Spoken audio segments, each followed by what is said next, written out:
নমস্কাৰ, আমাৰ হাতত আহি পৰিছে ৰাতিপুৱাৰ কেইবাটাও গুৰুত্বপূৰ্ণ খবৰ। এই খবৰসমূহ ভাৰতৰ বিভিন্ন প্ৰান্তৰ পৰা যুগুত কৰা। আপুনি ভিডিঅ'টো সম্পূৰ্ণকৈ চাওক আৰু চেনেলটো ছাবস্ক্ৰাইব কৰি দিয়ক। প্ৰথমটো খবৰ,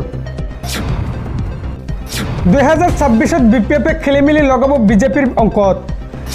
মিত্ৰজোঁটৰ ৰাজনীতিৰ তোলপাৰ লগোৱা এটা বৃহৎ খবৰ। NDAৰ অংশীদাৰ হ'ল বিজেপিৰে মিত্ৰতা নকৰে BPF দলে। 12টা সমষ্টিত কোনো কম্প্ৰমাইজ নকৰে BPF দলে। সবিস্তাৰ চাওক। মিত্ৰজোঁটৰ ৰাজনীতিৰ তোলপাৰ লগোৱা এটা বৃহৎ খবৰ এই মুহূৰ্তত। NDAৰ অংশীদাৰ হ'লেও বিজেপিৰে নকৰে মিত্ৰতা। 12টা সমষ্টিত কোনো কম্প্ৰমাইজ নকৰে BPF দলে। বিধানসভা নিৰ্বাচনৰ পূৰ্বে আসন বুজাবুজি নকৰে BPF-এ। 2016 চনত জয়লাভ কৰা 12টা সমষ্টিতে প্ৰাৰ্থী দিব BPF দলে। 2026ত BPF-এ খেলিমেলি লগাব পাৰে বিজেপিৰ অংকত। মিত্ৰজোঁটৰ ৰাজনীতিৰ তোলপাৰ লগোৱা এই মুহূৰ্তত এটা বৃহৎ খবৰ। NDAৰ অংশীদাৰ হ'লেও বিজেপিৰে নকৰে মিত্ৰতা BPF-এ। পৰৱৰ্তী খবৰ, পশ্চিমবংগৰ মুৰ্ছিদাবাদত স্থাপন কৰা হ'ল বাবৰি মছজিদৰ আধাৰশিলা। 6 ডিচেম্বৰৰ দিনটো হৈছে মুছলমানৰ বাবে ঐতিহাসিক দিন। আধাৰশিলা স্থাপনৰ পিছতে মুছলমানে দিয়ে ধৰ্মীয় শ্লোগান আল্লাহু আকবাৰ। সবিস্তাৰ চাওক। স্থাপন কৰা হ'ল নতুন বাবৰি মছজিদৰ আধাৰশিলা। পশ্চিমবংগৰ মুৰ্ছিদাবাদত স্থাপন কৰা হ'ল বাবৰি মছজিদৰ আধাৰশিলা। আধাৰশিলা স্থাপনৰ পিছতে মুছলমানে দিলে ধৰ্মীয় শ্লোগান। হাজাৰ হাজাৰ মুছলমানে হাতে হাতে লৈ আহিলে ইটা। 80 কোটি টকা ব্যয়েৰে নিৰ্মাণ হ'ব এই বাবৰি মছজিদ। ধৰ্মগুৰুৰ উপস্থিতিত TMCৰ নিলম্বিত বিধায়ক হুমায়ুন কবিৰে স্থাপন কৰিলে আধাৰশিলা। মছজিদ নিৰ্মাণৰ বাবে ইতিমধ্যে উঠিছে বৃহৎ পৰিমাণৰ দান বৰঙণিৰ ধন।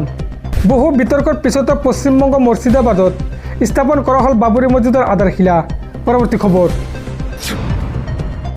বাংলাদেশত আৰম্ভ হৈছে ভয়ংকৰ ভাৰত বিৰোধী ষড়যন্ত্ৰ। এইবাৰ ভাৰত বিৰোধী চক্ৰ লগ হৈ উত্তৰ পূব দখলৰ অভিসন্ধি। বাংলাদেশত জামাতৰ সমৰ্থক কৰ্ণেল আব্দুল হকৰ চাঞ্চল্যকৰ মন্তব্য। সবিস্তাৰ চাওক। বাংলাদেশত আৰম্ভ হৈছে ভয়ংকৰ ভাৰত বিৰোধী ষড়যন্ত্ৰ। এইবাৰ ভাৰত বিৰোধী চক্ৰ লগ হৈ উত্তৰ পূব দখলৰ অভিসন্ধি। বাংলাদেশত জামাতৰ সমৰ্থক কৰ্ণেল আব্দুল হকৰ চাঞ্চল্যকৰ মন্তব্য। ভাৰতক খণ্ড খণ্ড নোহোৱালৈকে বাংলাদেশত শান্তি নাহে বুলি মন্তব্য আব্দুল হকৰ। উত্তৰ পূব দখলৰ বাবে ভাৰত বিৰোধী শক্তিক একত্ৰিত হোৱাৰ আহ্বান। ঢাকাত অৱসৰপ্ৰাপ্ত সেনা মেজৰৰ চাঞ্চল্যকৰ দাবী উত্তৰ পূবক লৈ। আব্দুল হক হৈছে জামাত-ই-ইছলামীৰ সমৰ্থক। 2023 চনৰ ছেপ্টেম্বৰত খালেদা জিয়াৰ BNPত যোগ দিছিল আব্দুল হকে। পৰৱৰ্তী খবৰ, ইছলামৰ প্ৰতি আকৃষ্ট হৈছে ব্ৰিটেইনৰ একাংশ জনতা। মানসিক শান্তি বিচাৰি ইউনাইটেড কিংডমৰ সকলোকে গ্ৰহণ কৰিলে ইছলাম। ধৰ্ম সলনিৰ পৰিৱৰ্তেও নামৰ প্ৰতিও আনিছে সলনি। সবিস্তাৰে চাই লওক। ইছলাম ধৰ্মৰ প্ৰতি আকৃষ্ট হৈছে ব্ৰিটেইনৰ একাংশ জনতা। ব্ৰিটেইনত ধৰ্মান্তকৰণত উঠি পৰি লাগিছে ইটাৰ ঢৌ। শ শ লোকে গ্ৰহণ কৰিছে ইছলাম ধৰ্ম। মানসিক শান্তি বিচাৰি ইউনাইটেড কিংডমৰ শ শ লোকে গ্ৰহণ কৰিলে ইছলাম। IIFL-ৰ প্ৰতিবেদন মতে পোহৰলৈ আহিছে এই তথ্য। বিশ্বৰ ভিন্ন যুদ্ধ আৰু ইছলামৰ শান্ত স্থিতিয়ে এইসকলক বাধ্য কৰিছে ইছলাম ধৰ্ম ল'বলৈ। গাজাৰ নিৰীহৰ ওপৰত হোৱা অত্যাচাৰৰ বাবেই এই সিদ্ধান্ত ব্ৰিটিছৰ নাগৰিকৰ। IIFL-ৰ মতে প্ৰায় 2000ৰো অধিক লোক সলনি কৰিছে ধৰ্ম। শেহতীয়াভাৱে বহু অভিভাৱকৰ সন্তানৰ নামৰ ক্ষেত্ৰত মহম্মদ নামটো লগোৱা হৈছে প্ৰথমটো পচন্দ। ইছলামৰ প্ৰতি আকৃষ্ট হৈছে ব্ৰিটেইনৰ হাজাৰ হাজাৰ জনতা। পৰৱৰ্তী খবৰ, ভাৰতৰ সকলো প্ৰান্তে যোৱাৰ অধিকাৰ আছে মুছলমানৰ।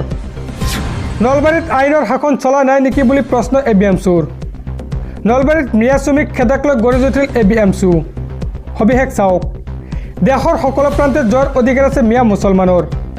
খাটি খোৱা মুছলমান শ্ৰমিকৰ ওপৰত কৰা হৈছে বাৰম্বাৰ অত্যাচাৰ। কিছুদিন পূৰ্বে উজনিৰ পৰা মিয়া খেদাৰ নামত আক্ৰমণ চলোৱা হৈছে মুছলমানক। এইবাৰ নলবাৰীতো মুছলমান শ্ৰমিকক অন কেমেৰাক দিয়া হৈছে ভাবুকি। নলবাৰীত আইনৰ শাসন চলা নাই নেকি বুলি প্ৰশ্ন ABMCৰ। উগ্ৰ সাম্প্ৰদায়িক দল একাংশই উলংঘ কৰিছে সংবিধান। সংঘাত লগাবলৈ মুকলিকৈ চেষ্টা কৰিছে এই দলসমূহে। চৰকাৰী পৃষ্ঠপোষকতাত চলোৱা হৈছে মুছলমানৰ ওপৰত অত্যাচাৰ। নলবাৰীখন কাৰো পৈতৃক সম্পত্তি নহয়। এইখন অসমত সকলোৰে সমান অধিকাৰ আছে। নলবাৰীত মিয়া শ্ৰমিক খেদাক লৈ গঢ়ি উঠিল ABMC। পৰৱৰ্তী খবৰ, অৱশেষত ঘোষণা কৰা হ'ল জুবিন হত্যাৰ চাৰ্জশ্বিট দিয়াৰ দিন বাৰ। 12 ডিচেম্বৰত আদালতত SIT-য়ে দাখিল কৰিব জুবিন হত্যাৰ চাৰ্জশ্বিট।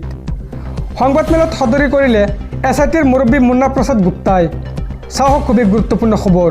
অৱশেষত দিনবাৰ চূড়ান্ত হল জুবিন হত্যাৰ চাৰ্জশ্বিট দিয়াৰ। 12 ডিচেম্বৰত আদালতত SITয়ে দাখিল কৰিব জুবিন হত্যা চাৰ্জশ্বিট। সংবাদমেলত সদৰি কৰিলে SITৰ মুৰব্বী মুন্না প্ৰসাদ গুপ্তাই। মুন্না প্ৰসাদ গুপ্তাৰ মতে তদন্ত প্ৰায় সম্পূৰ্ণ হৈছে। 7জনক গ্ৰেপ্তাৰ কৰি 3 শতাধিক লোকৰ লৈছে সাক্ষ্য। পৰৱৰ্তী খবৰ।